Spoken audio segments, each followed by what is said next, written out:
I think that, I will say that the pepperball incident took too long, and when you have an incident like that, you should refer it to an outside agency. That should have happened right off the get-go. All investigators know that time is the biggest enemy to an investigation being done thoroughly.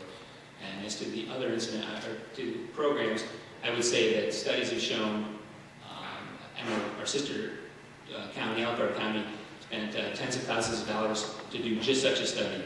And they found that things like NA and AA, while they're good, aren't the best programs. That you need an evidence-based program that shows some statistical return to the people being in it. And those are the kinds of programs you need to put in place. You need to work with the Community Corrections Advisory Board, the judges, everybody else. It's not the sheriff's domain alone to do that, but you can work as the sheriff on your seat on the board to get those kinds of programs in place, programs that you see a benefit and you can see how they return. I know that meth is becoming a problem in this county. There's like a 3% recovery rate on meth addicts. So sending them to NA and AA is not going to work. You need to find some program that actually shows a benefit.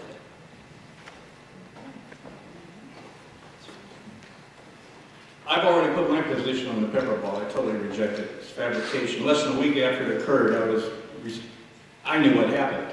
1 week afterwards. Well, probably should have done after 6 months of dragging around, I should have gone to a grand jury. Let the grand jury look at the whole thing. You don't keep these things secret that long. As for deaths in the jail, like John said, they're going to happen. Can't avoid them all. But I've seen body cavity searches done at the jail by non-medical personnel. Now, you're paying over $4 million a year for the medical people to do what you need to do. This may or may not have been caught, as Mike said, these body cavity searches, but someone that has all the symptoms of this type of drug abuse needs to go to the hospital, because now the county faces lawsuits. Same with the pepperball. The county's going to face massive lawsuits with the explanation there. They had to shoot 23 people because one refused to comply. Come on. It's not the way to do business.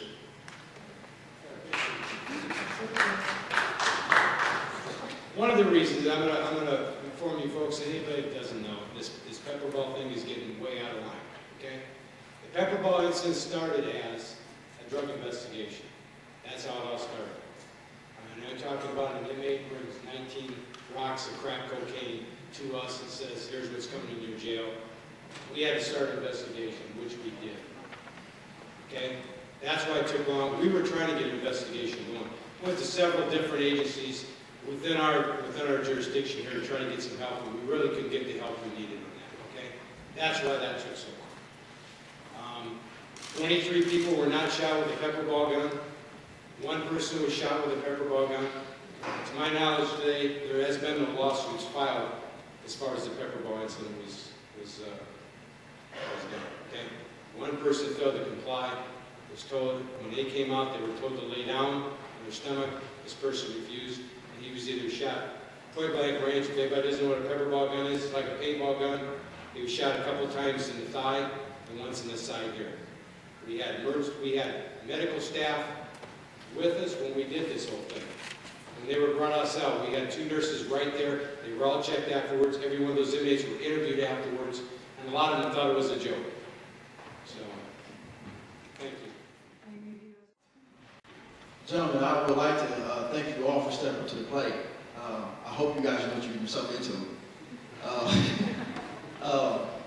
As I was listening, I heard one person talk about proactiveness. First of all, my name is Henry Davis, I'm Common Council member, 2nd District, sorry. One thing I wanted to ask you all, because I heard the word proactiveness one time. As we look at crime in our county, in our city, in our locality, we tend to put that as a standard for economic development within the city and also within the county. My question to you is, being proactive in a situation where we have over 600 ex-offenders, felons returning into our city, our county, per year for the next several years, what type of programming, creative programming, and who will you work with in order to make sure that that doesn't become a revolving door for those coming back into our society so that they are able to come back and be productive members? Because if they don't, they end up in the county jail, and then they become dependent on the services that tax dollars pay for.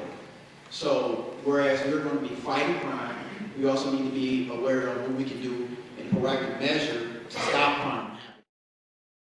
Monitor, and we need to do a better job with that community corrections and probation before they're released out.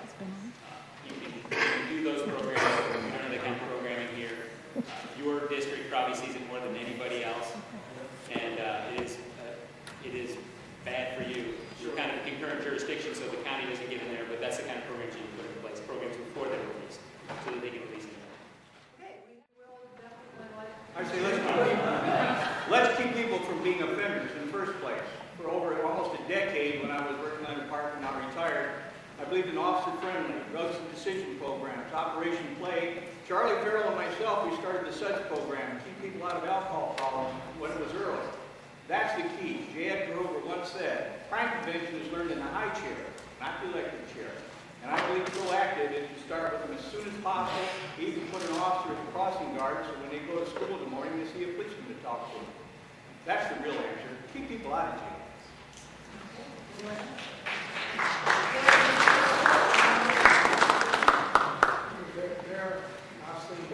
I've seen where, a lot of times when people are coming in, there are some programs that have been implemented that have helped, and but it's the return. The return, as they return, a lot of times when they look at the reoccurrence of the stat, they automatically say, well, that's what I'm scared. But when there are programs that's implemented within the system that can actually help the people, then right off the top, they begin to take on what we're implementing. And a lot of times, a lot of people don't get that fair chance because the budget don't allow it, and then a lot of times, the staff really, if you don't push to make this work, it's not going to work. It's just not going to work because the people have to be behind the people in order to let people know that we got your back. Because I've seen people come from bad to good. I've seen people come from criminal to being passive.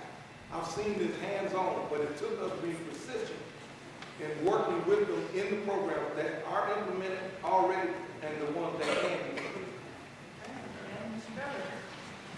I agree with Keith. I think our number one priority is to stop offenders before they become offenders. We need more programs out there to get officers out there, be mentors in our youth, mentors in our program, volunteer before they get in our jail, become offender. We can help them before they become our county jail.